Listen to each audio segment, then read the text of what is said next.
Y David Fincher llegó a afirmar que la Fox, el estudio para hacer Alien 3, ni siquiera quiso escuchar sus ideas, sino que le contrataron para que utilizase el presupuesto de una secuela, para que hiciera una secuela, que pareciera una secuela y que oliese incluso a secuela. No es de extrañar que este hombre llegase a decir que el rodaje de Alien 3 fue un auténtico infierno y actualmente se desentienda de la película. El éxito de Aliens el regreso pues hizo que la Fox se diese cuenta de que tenían en su catálogo pues una franquicia, ¿no? Una franquicia buena a la que poder exprimirle el jugo, a la que poder sacarle unos buenos dólares. Es algo que no entiendo muy bien cómo no se dieron cuenta antes, ¿no? De hecho, incluso llegaron a pensar que Alien, la historia de estos xenomorfos tan hostiles, ¿no? Pues era una franquicia, era una saga capaz de poder competir con la Star Trek de la Paramount, que bueno, la verdad es que no me había parado a pensar de que las pelis de Star Trek fueran una amenaza para los grandes estudios. Ya sabiendas de que tenían un caballo ganador, pues pidieron una nueva secuela, un nuevo guión a la Brandywine, esa productora de Gordon Carroll, David Giller y Walter Hill, que estaban desde los inicios. Pero la Brandywine no lo tenía tan claro, puesto que si Alien el octavo pasajero había sido pues la alineación de los astros, ¿no? Esa conjunción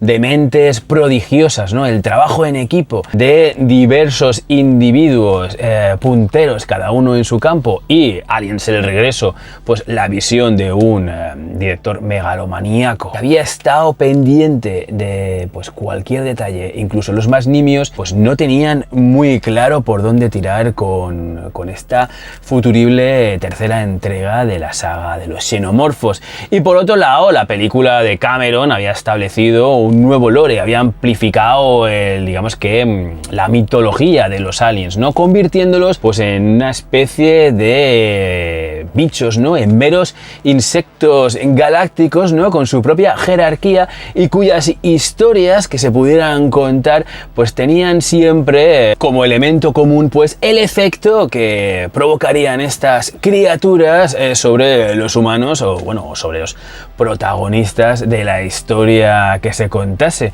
como bien pudieron sufrir en sus carnes pues los autores de los cómics de Aliens, ¿no? Que publicaba la Dark Horse en esos momentos. En definitiva, que no sabían muy bien por dónde tirar. Llegaron a incluso pensar en una película tipo Godzilla, donde pues un sinfín de xenomorfos se fusionasen en una especie de monstruo alien, ¿no? De titánicas proporciones, o incluso una película donde Ripley y Newt se enfrentasen a los aliens e incluso pues tuvieran que huir de ellos en una especie de ciudad futurista muy a lo Blade Runner. Sin embargo, en la Brandywine a alguien se le ocurrió, en los estertores de la Guerra Fría, como estaban en esos momentos, un año después del estreno de Aliens el regreso, de James Cameron, pues se le ocurrió una historia ambientada en una distópica tierra, ¿no? Futurista, dividida en dos bloques, un bloque comunista y otro capitalista. De hecho, pensaron en dos películas. Una primera película ambientada en ese bloque comunista, donde el protagonismo lo tendría Hicks, ¿no?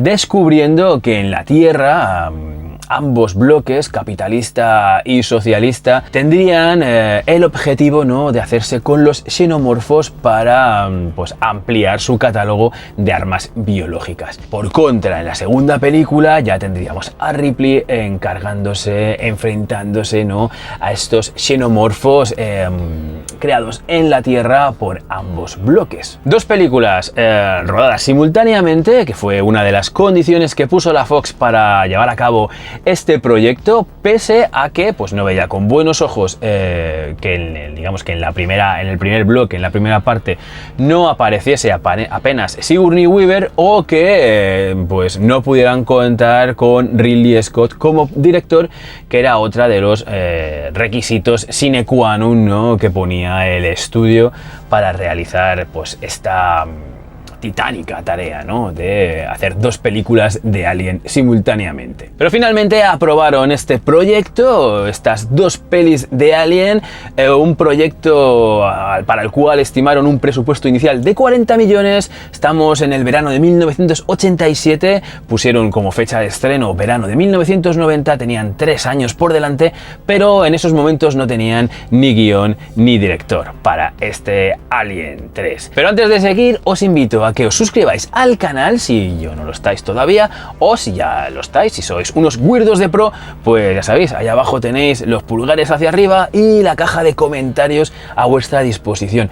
Vuestro feedback es fundamental para que Videoclub Weird siga su andadura y para que YouTube pues pueda recomendar este humilde y pequeñito canal pues al resto de los mortales. Así que no me enredo más y empezamos.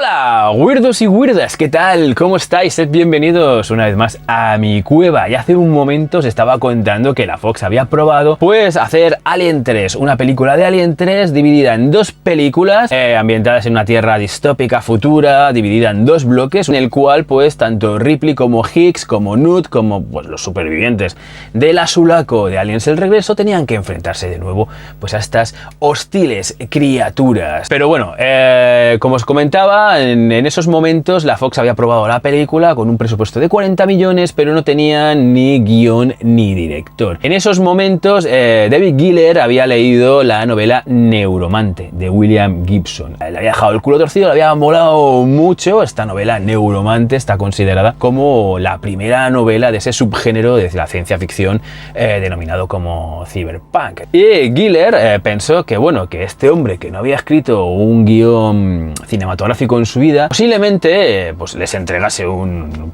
guión malo, un guión que a lo mejor no podían rodar, pero que sí podría estar lleno de nuevas y frescas ideas. Y como os he dicho, este Gibson no había escrito un guión cinematográfico en su vida y de primeras declinó la oferta. Sin embargo, la Brandywine le comentó que lo recomendable fuera que hablase con su agente y que le informase de la oferta recibida por la escritura de este guión, a lo cual este Gibson, que no debía tener un pelo de tonto, pues vio la oportunidad, por un lado, de poder sindicarse en el sindicato de guionistas de Hollywood y por el otro, bueno, pues aceptó la oferta, ¿no? La generosa oferta que le ofrecían por, pues eso, por escribir el libreto de las nuevas aventuras de Ripley y los Aliens. Pronto se reunió con ellos, las vibras eran buenas, se fue de la reunión con el guión de las 2 primeras entregas, más un tratamiento de unas 12 páginas, ¿no? Donde le contaban todo este rollo de los 2 bloques y una condición. Se fue pues con todo eso con una condición por parte de los productores, que era que tenía que ser rápido. Se avecinaba una huelga de guionistas y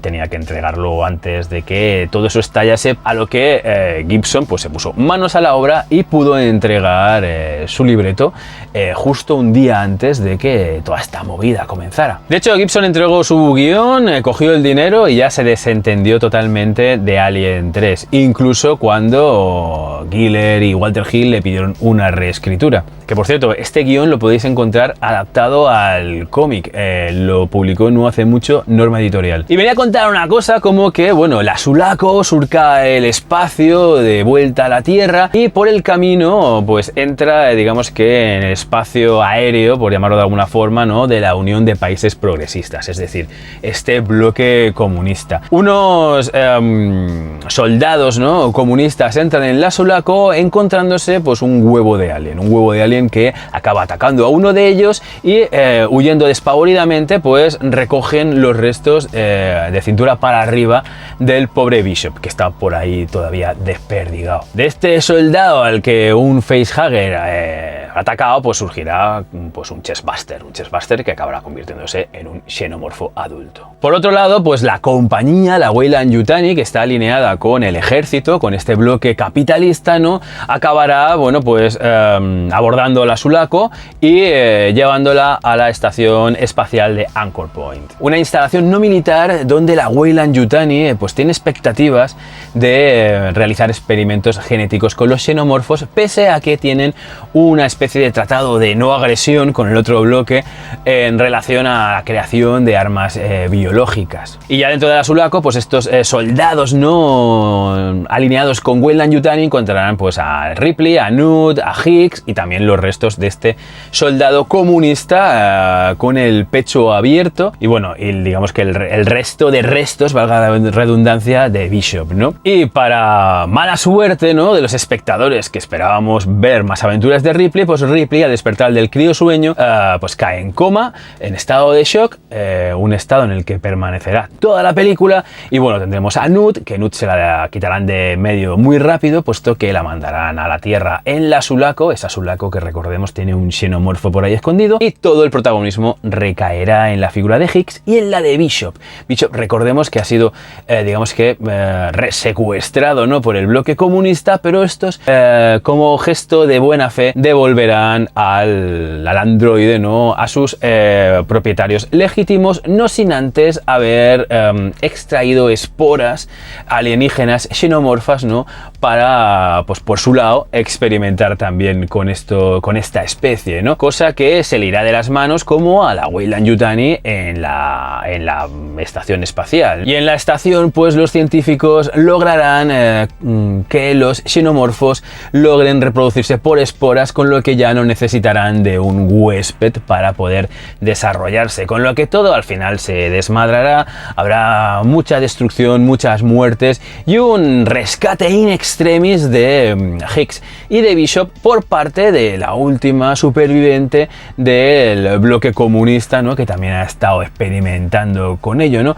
Con lo que pues este trío pondrá rumbo a la Tierra con Bishop hablando no sé qué de la unión de los pueblos de la Tierra en contra para enfrentarse a la amenaza de los xenomorfos.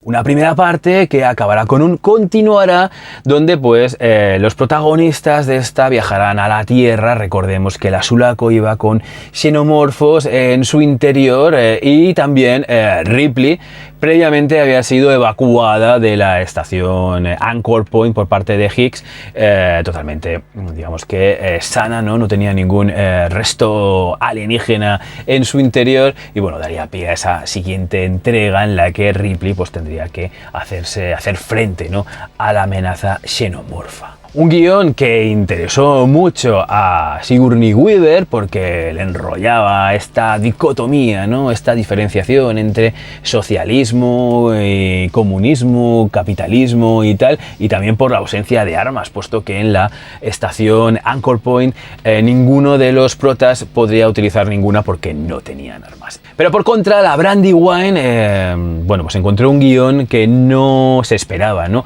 Por un lado no le gustaba del todo, pero por el otro, bueno, pues era lo suficientemente potable, ¿no?, lo suficientemente sólido, ¿no?, para poder rodarlo. Y decidieron seguir adelante, ¿no? Decidieron pedir una reescritura a William Gibson, una reescritura que tendría que hacer a pachas con el director que tenían asignado, Renny Harlin, el cual les había sorprendido con la cuarta entrega de Pesadilla en Elm Street, pero como se comentaba, William Gibson se desentendió del proyecto.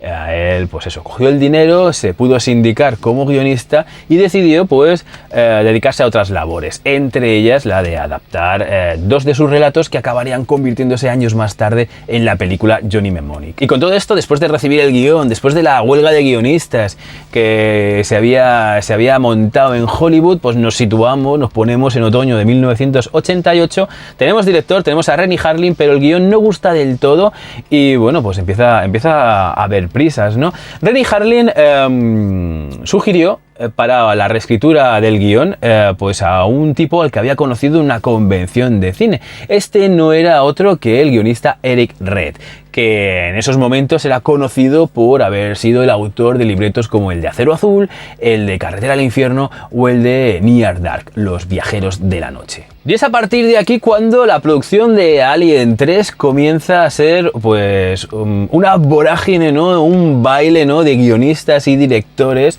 que convirtieron pues esta película, esta preproducción en un auténtico infierno. Y como os digo, pues Renny Harlin incorporó a este Eric Red que se desentendió totalmente del guión de William Gibson y se dedicó a hacer uno nuevo desde cero. Y por lo visto, leyendo el guión de Gibson, se había quedado con la copla de que Ripley no tenía que aparecer, o Hicks o Bishop no eran importantes, y decidió crear pues nuevos personajes, ¿no? Y es así como escribió un guión en el que la Sulaco vuelve de Acheron de camino a la Tierra con Ripley, con Hicks, con Newt, con los restos de Bishop en su interior, pero cuando la Weyland-Yutani, que los encuentra por el camino, aborda la nave, no encuentra los cuerpos de los supervivientes de Aliens el Regreso, sino que sustituyéndolos en los tubos de criosueño encuentra a aliens, se encuentra xenomorfos adultos que atacan a estos soldados, con lo que habría una elipsis en la cual la acción pues se retomaría meses después con Sam. Sam sería el protagonista, uno de estos soldados que subió a la Sulaco y que se encuentra en esos momentos en una estación dedicada al cultivo, donde este hombre descubrirá que la compañía está pues haciendo experimentos genéticos con los xenomorfos. Y aquí calará una idea importante, ¿no? Dentro de, digamos, que las siguientes fases, ¿no? De Alien 3, que es que los alienígenas asumirán el aspecto de sus huéspedes, con lo que aquí Eric Red empezó a desarrollar pues alienígenas de todo, digamos, de todo tipo, ¿no? Alienígenas mezclados con ovejas, con gallos, con cerdos, con lo cual pues sus digamos que versiones xenomorfas serían pues aliens oveja, aliens pollo, aliens cerdo, a lo cual pues tanto Renny Harlin como la Brandywine como la Fox pues echaron las manos a la cabeza y bueno, esto acabó como el Rosario de la Aurora. Y para colmo, este Eric Red pues cogería también esa idea que os he comentado antes de xenomorfos fusionándose, convirtiéndose en un alien gigantesco, puesto que aquí los aliens en un primer, digamos, en un primer final, ¿no? Serían expulsados de, digamos, esta estación de cultivo, que no sería otra cosa que una especie, pues eso, de islote, ¿no? Rodeado con una cúpula que haría estallar en mil pedazos, con lo que pues el vacío creado expulsaría a los aliens al espacio, pero para sorpresa de este Sam, de este hombre que intenta acabar con los xenomorfos, estos se juntarían, se fusionarían en una especie de alienígena de proporciones titánicas, ¿no? Que tendría que acabar con ellos con, digamos que los misiles nucleares con los que cuenta pues su nave de escape, una nave de escape con misiles nucleares, una locura total.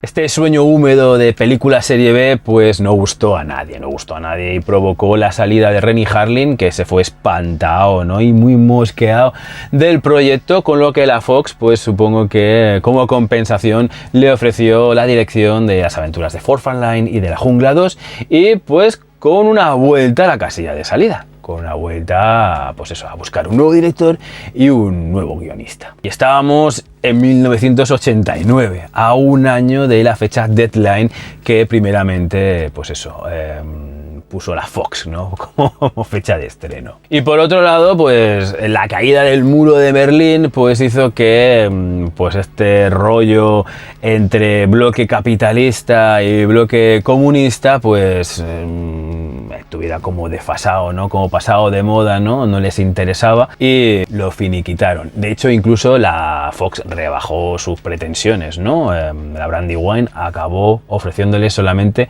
una película. Todo este rollo de hacer dos pelis a la vez también finiquitado, con lo que se contrataron los servicios de un nuevo guionista, de un tal David Toohey, un hombre que hasta ese momento pues solamente había sido acreditado por el guión de la, para mí, magnífica película de Mike Garris, Critters 2, y que bueno, que futuramente sería el responsable, por ejemplo, pues de toda la saga Pitch Black, la magnífica La Teniente O'Neill o Waterworld, una película que también mola mogollón. Un tipo que estuvo unos 6 meses en el proyecto hasta que se enteró que pues la Fox tenía otro guionista escribiendo un guión, y se enteró de la peor manera, por mediación de la prensa, en una entrevista. Este nuevo guionista no era otro que el director Vincent Ward, el cual entró pues a principios de 1990, con lo que ya la Fox también se despidió de poder estrenar ese mismo año, y que había sorprendido al mundo con una película, Navigator, una odisea en el tiempo. Había sorprendido con una película con un aire místico, medieval, donde pues un grupo de señores de la Edad Media, huyendo de la peste, cavaban un túnel y acababan en la Nueva Zelanda del siglo XX. Y por la originalidad del tratamiento de Ward, es quizá el más conocido por el fandom, y es que aquí Ripley acabaría en un planetoide de madera habitado por unos monjes que no la aceptarían, que la acabarían repudiando. Un planetoide llamado Arceon, construido en madera, ¿no? Donde pues se alberga un monasterio cuya orden pues guarda toda la cultura, toda la sabiduría de la humanidad, puesto que esta gente piensa que la humanidad ha desaparecido. Luego se descubriría que fue la Weyland-Yutani la que metió a esta gente ahí, puesto que Arceon antes era una colonia penal y además los había condenado a morir lentamente, puesto que esta estación de madera no tenía calefacción, sino que tenían que utilizar estos monjes, digamos que pues la madera de su planeta para poder calentarse, con lo que cuanta menos madera había, pues más frío del espacio exterior entraba, y bueno, pues estaban condenados a mochar muy lentamente. Una cosa muy cruel, la verdad es que muy guayona, o al menos en la mente de este hombre sonaba espectacular. Es así como Ripley llega con la Sulaco, sus compañeros supervivientes de Aliens el Regreso también fenecerían, sería acogida en primera instancia por estos monjes que acabarían repudiándola al enterarse de que alberga en su interior a un alienígena. Y bueno, sería condenada a brujería y acabando con una Ripley siendo exorcizada y huyendo en una nave de este planetoide monasterio. Pero por lo visto a Ward le interesaba mucho más el planetoide de madera y el rollo místico religioso que los propios aliens. Y los productores no entendían nada de lo que este hombre les contaba. Cada vez que le preguntaban por el monasterio, por el rollo de la madera, la lógica de una estación espacial hecha así, el tipo pues contestaba con evasivas. Y por otro lado también se ve que a pesar de que todo esto era muy potente, en su cabeza debía sonar como espectacular, pues no sabía muy bien tampoco por dónde tirar. Para más Inri, este hombre también empezó a tener problemas con, digamos que, el equipo técnico. Equipo técnico que ya estaba contratado para la película. Llegó a tener problemas puesto que a voluntad suya, a capricho, decidía montar y desmontar escenarios, o llegó también incluso a despedir a Stan Winston, contratando a la gente que a él le molaba. Incluso teniendo pues a varios guionistas, entre ellos John Fasano, escribiéndole guiones que pues no acababan por fructificar. Con lo que ya pues la Fox, un poco cansada, se había gastado ya unos 13 millones de dólares en una película que no tenía ni definida, que no tenía ni un guión establecido, y su director pues les había salido rana, decidió pues despedir a este Ward y bueno, y por otro lado también controlar la producción, dejar de lado la idea de que la película la controlasen la Brandywine o el director y coger ya el toro por los cuernos y bueno, y ponerse manos a la obra, puesto que llevaban 3 años haciendo el tonto. Y como en alguna entrevista ha comentado David Fincher, entre este despido de Vincent Ward en 1990 y su entrada, la película todavía pues tuvo un pequeño, digamos que una pequeña etapa, ¿no?, de bailes de guionistas, en la cual cuando él se incorporó, Alien 3 era una especie de Blancanieves del espacio, ¿no? Ripley, una especie de Blancanieves que moría al final y dejaba en el planeta en el planeta donde ocurría todo, pues a 7 presos, puesto que habían mantenido la idea de que el planetoide donde acaba Ripley fuera una prisión en el espacio, que representaban a los 7 enanitos. Y no solo eso, sino que la Fox tuvo que enfrentarse a la Brandywine, a Sigourney Weaver y a Galen Hart y James Cameron por el reparto de porcentajes atrasados, de beneficios atrasados de Aliens el regreso, con lo que el ambiente era tenso, era muy tenso. Y con este patio así es como se encontró David Fincher, la movida cuando la Fox decidió contratarlo. David Fincher, que debutaba aquí, era un joven de 27 años que venía del campo de la publicidad, había grabado videoclips, un videoclip de Paula Abdul muy popular en la época y bueno, había empezado en la ILM como diseñador de efectos, concretamente como pintor de matte paintings, pero bueno, es un tipo que incluso podemos verlo acreditado en las películas de los Ewoks. Y su visión de la película también era muy particular. Lo primero que pidió cuando se entrevistó con Sigourney Weaver es que se afeitase la cabeza.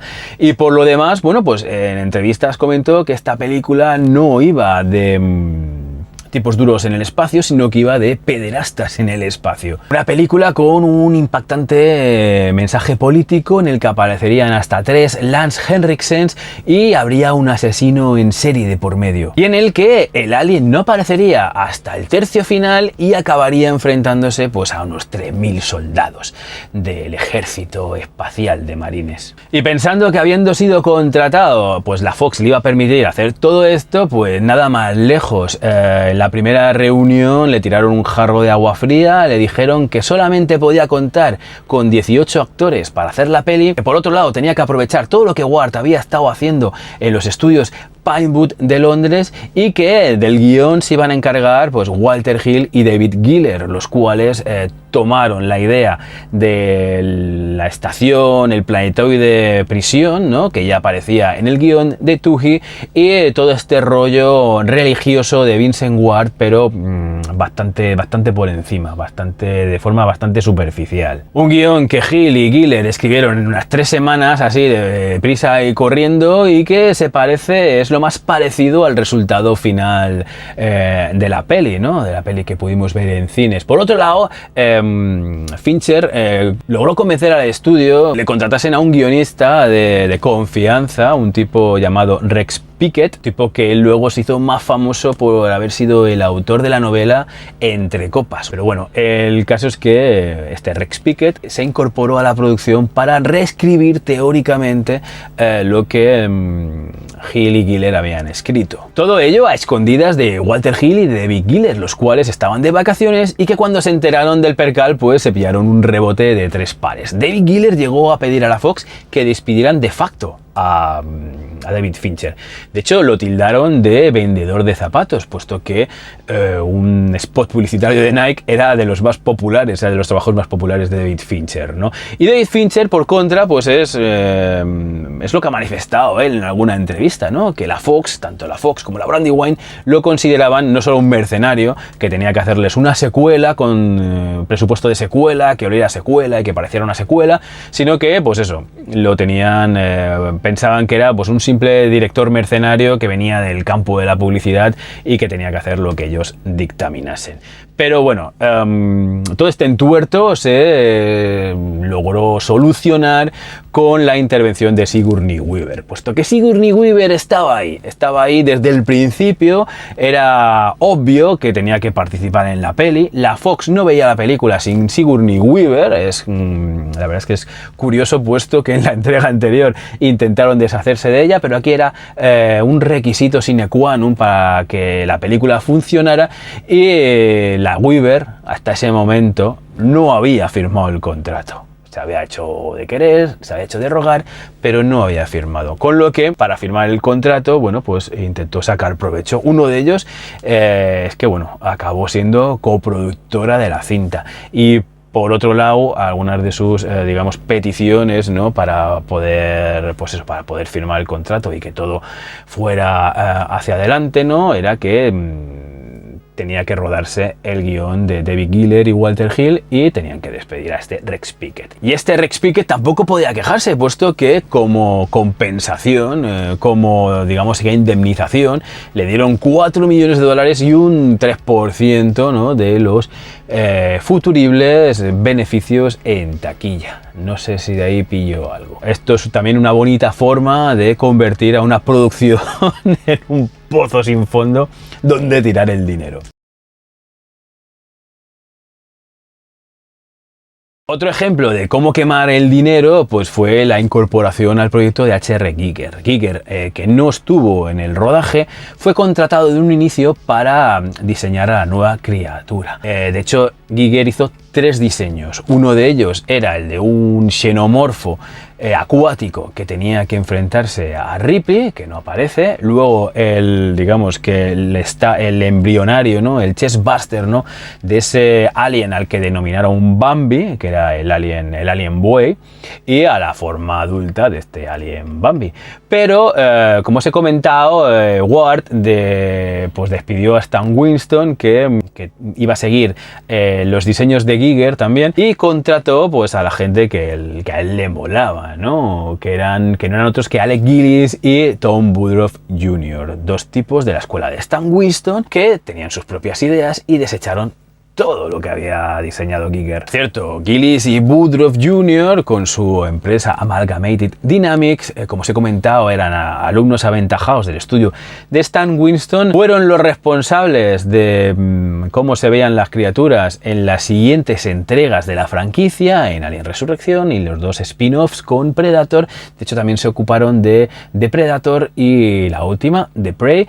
También han estado metidos en la precuela de La Cosa de 2011 y bueno, en 1996, mucho más cerca, ¿no?, de este Alien 3, pues bueno, ganaron un Oscar por los efectos de La muerte os sienta también, de Robert Zemeckis. Y en lo referente a la idea de Fincher respecto al xenomorfo, al alien, es que según él, este no tenía que ser un monstruo, no quería escenas del monstruo, del bicho, fuera de plano, ¿no? No quería que estuviese siempre por ahí escondido, sino que quería mostrarlo el máximo posible. Tratarlo como un personaje más y mostrarlo, pues eso, caminando, reptando, pues por paredes y techos. Incluso con el objeto de diferenciarse de las entregas anteriores, quería que el alien se adaptase al entorno, como un camaleón. Lo que pasa es que la Fox ahí ya le puso freno, le dijo que el presupuesto era ajustado y que se conformase con lo que se había visto hasta el momento. Y como ese presupuesto era ajustadete, pues tampoco pudieron tirar de un muñeco animatrónico a escala real, a escala 1:1, sino que pues se decantaron también,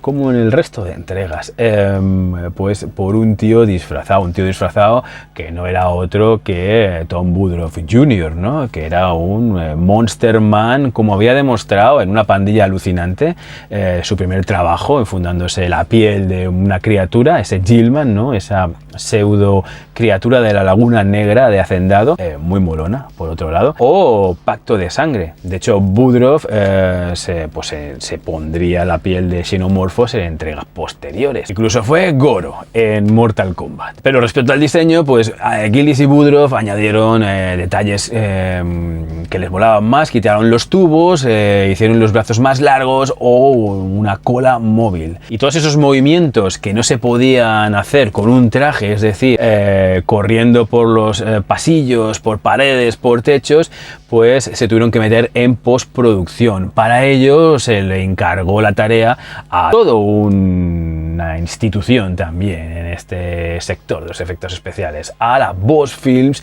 de Richard Edlund, que bueno, pues se dedicaron a hacer este trabajo mediante miniaturas con, digamos que, articulaciones hechas con cadenas de bici pintadas de negro y pues animados con varillas, que luego en pospo pues meterían en la peli. Pero como os digo, el presupuesto era ajustado, puesto que la Fox, que se había dejado ya un buen pico quedó en la producción sin apenas resultados, racaneó todo lo que pudo cuando Fincher se subió al barco. De hecho, incluso le pusieron la figura de un productor supervisor, un tipo que le apretase las tuercas y que le dijera que no, o bueno, pues que le parara los pies cuando la producción se iba subiendo de pasta. Hasta 3 le pusieron, hasta que Jon Landau fue la persona que se dedicó a hacerle la vida imposible a David Fincher durante el rodaje de Alien 3.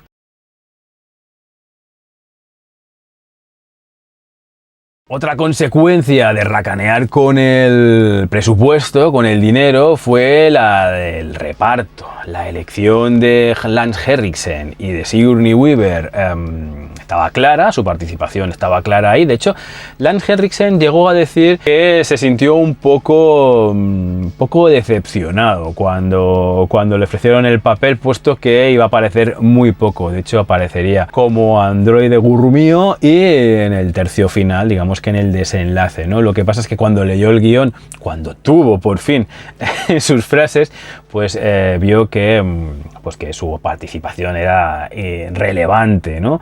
Y bueno, decidió dejarse llevar, pasar un día allí, hacer sus frases, sus tomas, sus escenas y para casa. Pero en lo que se refiere al resto de participantes, al resto de actores de Alien 3, la Fox decidió tirar de elenco británico, puesto que así no tenía que pagar billetes de avión desde Los Ángeles a nadie.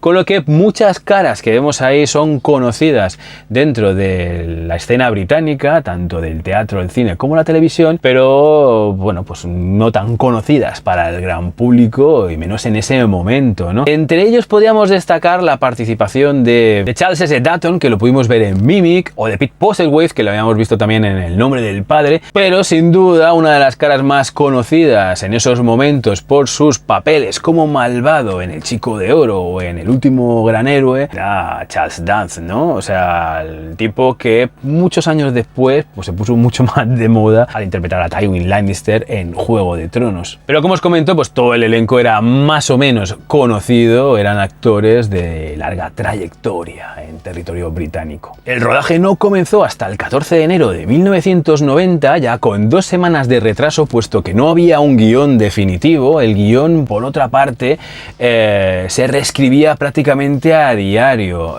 Llegó a haber 10 versiones del guión simultáneamente, con lo que, bueno, pues fue un caos, puesto que ni actores, ni director, ni equipo técnico sabían con cuál de ellos tenían que ponerse a rodar. Y para no perder tiempo, pues Fincher decidió empezar a rodar las escenas de diálogo, puesto que las de efectos especiales eran las que sufrían recortes a diario y cambios de guión. Jon Landau no daba su brazo a torcer, intentaba esquilmar todo el dinero posible a este tipo de escenas. Y por lo visto el primer día de rodaje ya fue épico, puesto que ese día se rodaba una escena en la que Sigourney Weaver estaba desnuda en una cama, ¿no? Una cama de la enfermería, ¿no? Y era atacada por piojos, una escena que no se llegó a meter en el montaje final, pero bueno, se ve que le prometieron que le iban a poner poquitos, pero le pusieron más de la cuenta y la tía pues eso, se asustó y se puso a hacer aspavientos, ¿no? Con lo que, bueno, pues se quedó en canicas, ¿no? En mitad de rodaje con un cabreo significativo y sobre todo, bueno, pues poca confianza, ¿no? En este David Fincher, ¿no? Que no era más que un chavalín de 27 años. Una confianza que tampoco tenía la Fox y también, para más Inri, pues comenzó la Guerra del Golfo. Y la Guerra del Golfo hizo que la producción se fuera encareciendo debido pues a la pérdida de poder del dólar. Y todo esto repercutía en el producto final de una productora que estaba más interesada en recortar dinero que en hacer la película. Nadie de la Fox se presentó en el rodaje, simplemente tuvieron a ese Jon Landau ahí y todo lo que pedía David Fincher pues acababa respondiéndose con una negativa. Que si Fincher decía que no podía rodar con medio decorado, la Fox le respondía que se apañase, que rodase como pudiera. Incluso esa escena en la que se queman productos químicos, ¿no? Para intentar encerrar al alien, pues casi acaba convirtiéndose en tragedia, puesto que pues ese recorte, ¿no? En el presupuesto provocó que, bueno, pues que se quemasen decorados y que incluso 5 actores, miembros del reparto, acabasen en urgencias. De hecho, la Fox quiso quitar esa escena de la película, pero bueno, Fincher peleó con uñas y dientes para poder mantenerla y poder regrabarla.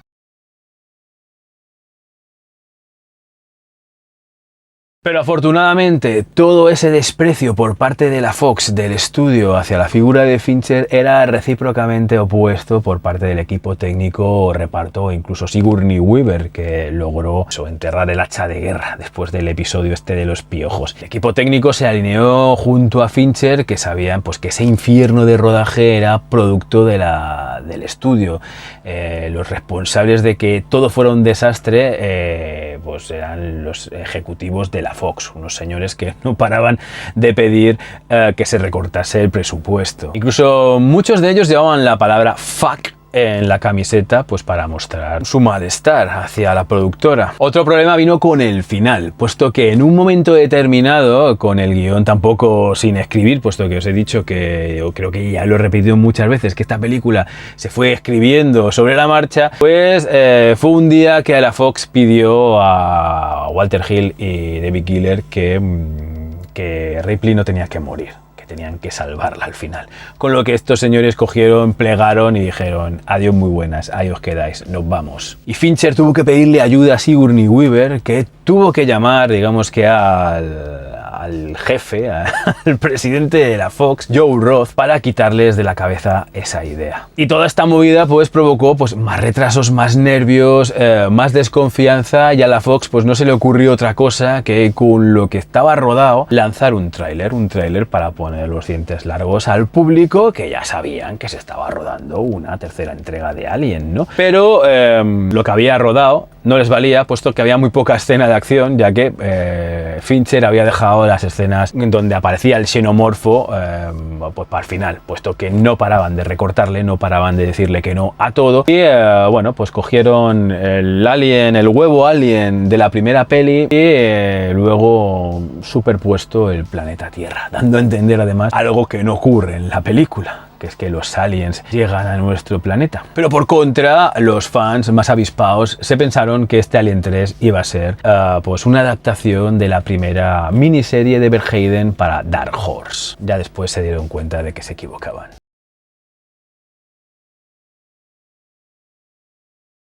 Y cuando la bajada del dólar ya era insostenible, cuando ya no era interesante rodar en Londres, John Landau, este tipo que era el que decía que no a todo, pues decidió parar la película, parar el rodaje, sin que se hubiera acabado de rodar todas las escenas. Fincher, agotado como estaba, un tipo que pues lo tenían sin dormir, todo el día pues intentando lidiar con las 4 unidades que tenía a su cargo, pues dio su brazo a torcer y bueno, pues dio por finalizado, bueno, eso creía, como mínimo el rodaje, un rodaje de 15 semanas y media, 2 y media más de las 13 proyectadas en un inicio. Aunque Fincher estaba lejos de poder olvidar esta pesadilla, este mal trago, puesto que le quedaba todavía un año de postproducción.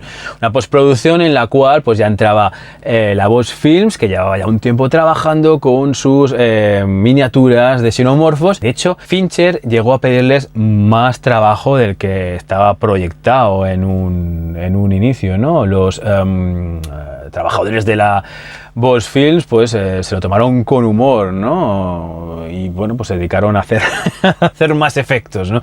Más efectos de miniaturas. De hecho, llegó Fincher a colapsarlos tanto que tiraron incluso del incipiente departamento de animación por ordenador, cuyos resultados podemos ver en la película y creo que cantan bastante, ¿no? Creo que es de lo que menos o de lo que peor se ve en Alien 3. Y comenzó, pues bueno, la fase de montaje, con un montaje inicial de Fincher de unas 2 horas 17 minutos que a la Fox no le gustó y que bueno, pues intentó meter tijera todo lo posible, y comenzaron también, digamos que los screen test. Empezaron a proyectar la película pues en un público selecto, dándose cuenta cuando el público preguntaba que ahí faltaba información. Información tal como de dónde salen los personajes, de dónde salen los aliens, con lo que Fincher pidió 6 semanas más de rodaje, pero bueno, le dieron 8 días para rodar escenas adicionales que pudo aumentar hasta 6 días más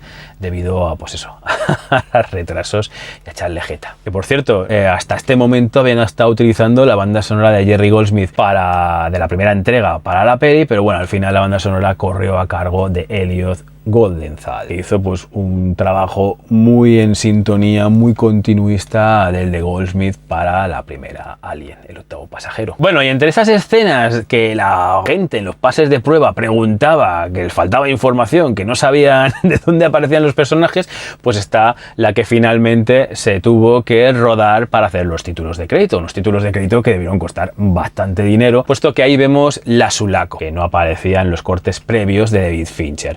La Sulaco se utilizó la misma maqueta con la que se trabajó en Aliens el regreso, que era propiedad de un coleccionista, y la diferencia aquí es que la Sulaco surcaría el espacio de derecha a izquierda y no de izquierda a derecha como vimos en la película de Cameron, lo cual planteaba una dificultad. La dificultad es que esa maqueta solamente estaba hecha por un lado. Por el otro lado no había nada, con lo que pues bueno, se rodó normal y luego se invirtió la toma como si fuera un espejo, con lo que tuvieron que pintar las letras de la Sulaco al revés. Por lo visto, la escena en la que el cristal del tubo criosueño de Newt se rompe se tuvo que repetir hasta 15 veces, puesto que el cristal no se rompía como a Fincher le enrollaba. Y el momento en el que el módulo de escape aterriza fue la única escena que se rodó en exteriores, concretamente en una playa de Newcastle que antes había sido pues una mina de carbón, por eso la arena es negra y bueno, Fincher quería mar gruesa y ese día pues por lo visto no hacía demasiado mal tiempo, con lo que tuvieron que conseguir emularlo, ¿no?, a base de explosiones. Que por cierto, la Newt que podemos ver aquí, bueno, lo poco que podemos ver de Newt en Alien 3, pues no era Carrie Henn. Carrie Henn ya estaba mayorcita. Lo interpretó pues una actriz llamada Danielle Edmond, cuyo único crédito en toda su carrera es en Alien 3, pero hay una particularidad, puesto que el maniquí que se hizo para la autopsia no se hizo a partir de esta chica, sino que se hizo a partir de un molde de Carrie Henn que se hizo en Aliens el regreso y que se guardaba ahí, que estaba cogiendo polvo en los almacenes de la Pinewood Studios para que Tom Woodruff Jr. construyera ese maniquí al cual le realizan la autopsia. Una cosa rara de narices. Otra escena que se tuvo que añadir después de que en los pases de prueba digamos que los espectadores pues tampoco entendiesen demasiado dónde salía el alien, era el momento en el que el alien surge, ¿no?, en el que digamos que el chest buster pues eso aparece, ¿no? Atraviesa, ¿no?, el pecho, el cuerpo de ese huésped, ¿no?, de ese pues eso, desgraciado huésped, ¿no?, que tiene la poca fortuna de incubarlo, ¿no? En un principio, como os he comentado, Giger ya diseñó el Bambi, ¿no?, el alien buey, puesto que en origen iba a ser un buey, el huésped de este xenomorfo, pero esto del buey a la Fox no le enrollaba demasiado, con lo que decidieron que el huésped finalmente fuera el perro de uno de los presos de este planetoide. Algo que no gustó a los responsables de los efectos, puesto que esto ya se había visto en la cosa, y que la Fox en inicio dijo que no hacía falta rodarlo, que no hacía falta mostrarlo. Algo que David Fincher desde un principio había pugnado por ello, había peleado por ello, pero bueno, tuvo que callar la boca y seguir con su trabajo, ¿no? Pero después de varios screen test, la gente preguntaba que de dónde salía el alien, ¿no? Con lo que la Fox pues bueno, dio su brazo a torcer y le aprobó 2 días de rodaje para hacer la escena del perro. Esa escena que vemos en un montaje paralelo con el entierro, con el funeral, ¿no? Incineración, ¿no?, de Hicks y de Newt. Una escena que en un principio se iba a rodar con un perrete de verdad, pero se ve que el perrete pues no lo debe hacer bien y pues al final Tom Woodruff Jr. y Alec Gillis tuvieron que hacerle un perro animatrónico. Una curiosidad de esa escena, no la del nacimiento del alien, sino la otra en paralelo, es que es ese momento en el que en el funeral cuando Ripley se da cuenta de que tiene piojos. Pero bueno, la verdad es que ni esta escena, en este momento de los piojos, ni esa escena en la que se enfrenta a los piojos que os he comentado antes, que acabó pues eso, con la Weaver en canicas en medio del set de rodaje, pues se incorporaron a la película. Y antes de que se me olvide, si os habéis fijado en la película, una de las licencias que luego se incorporaría también al lore en Alien Resurrección como característica, como forma de defenderse de los xenomorfos, es que aquí el alien escupe ácido. No hay que herirlo para que te salpique ácido, sino que ya directamente te lo escupe.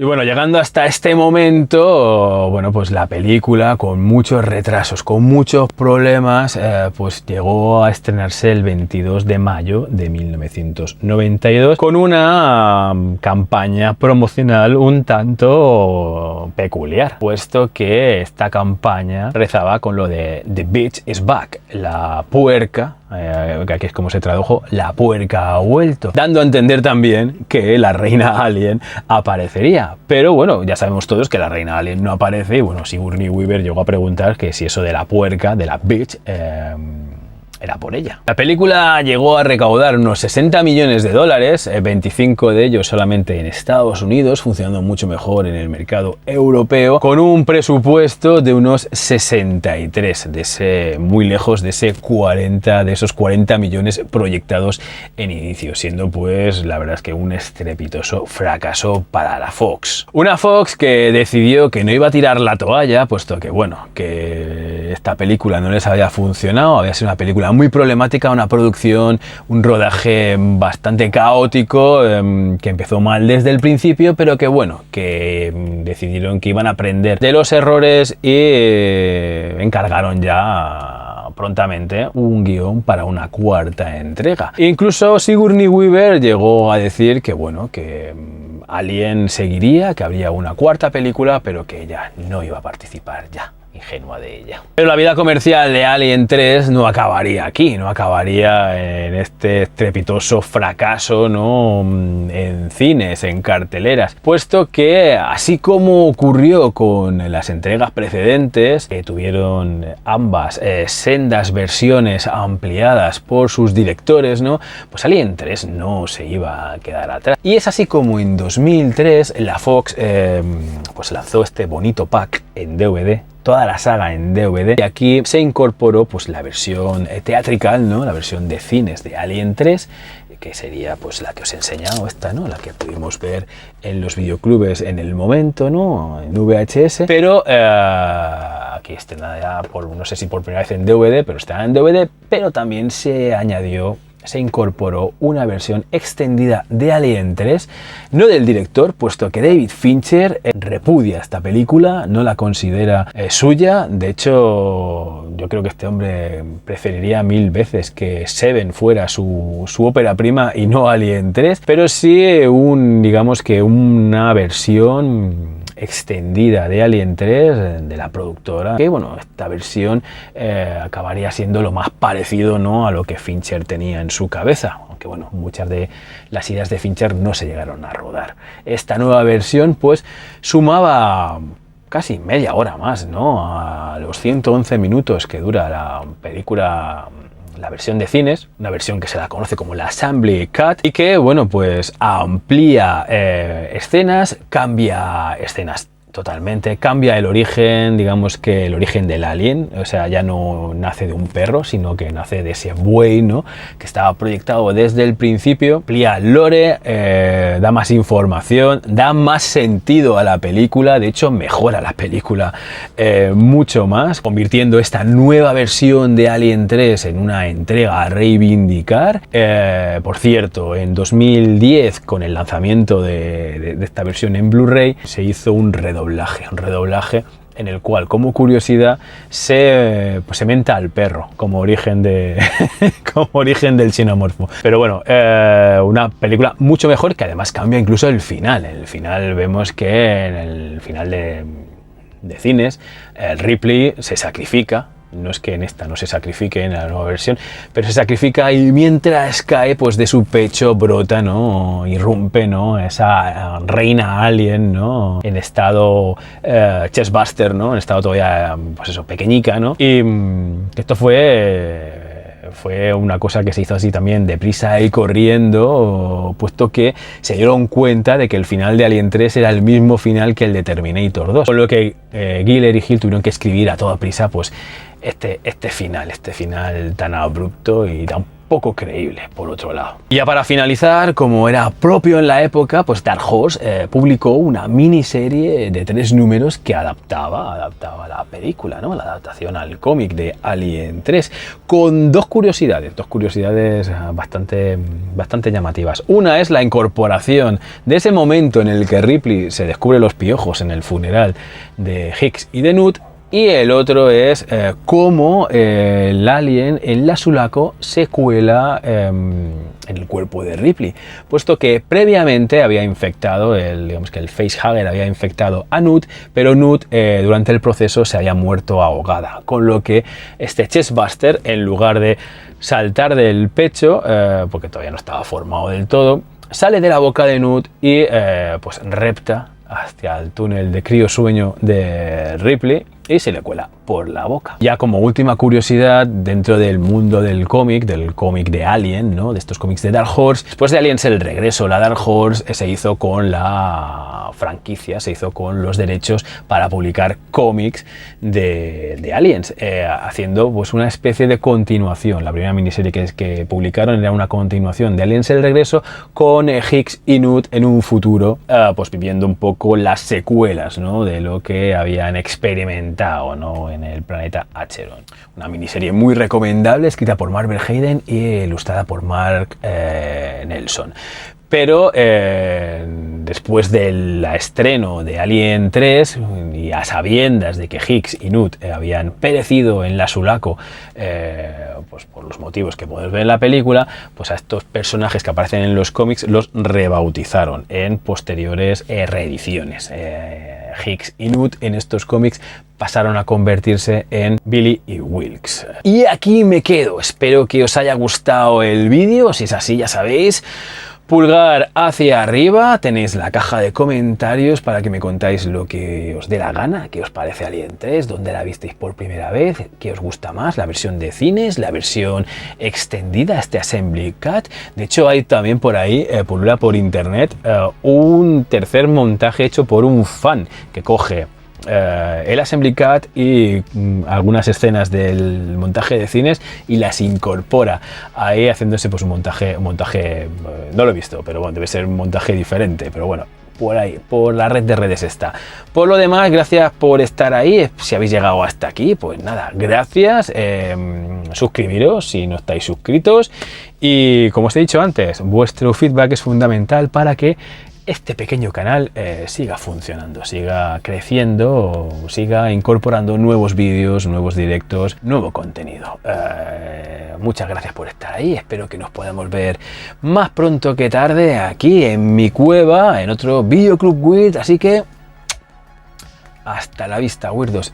Se os quiere.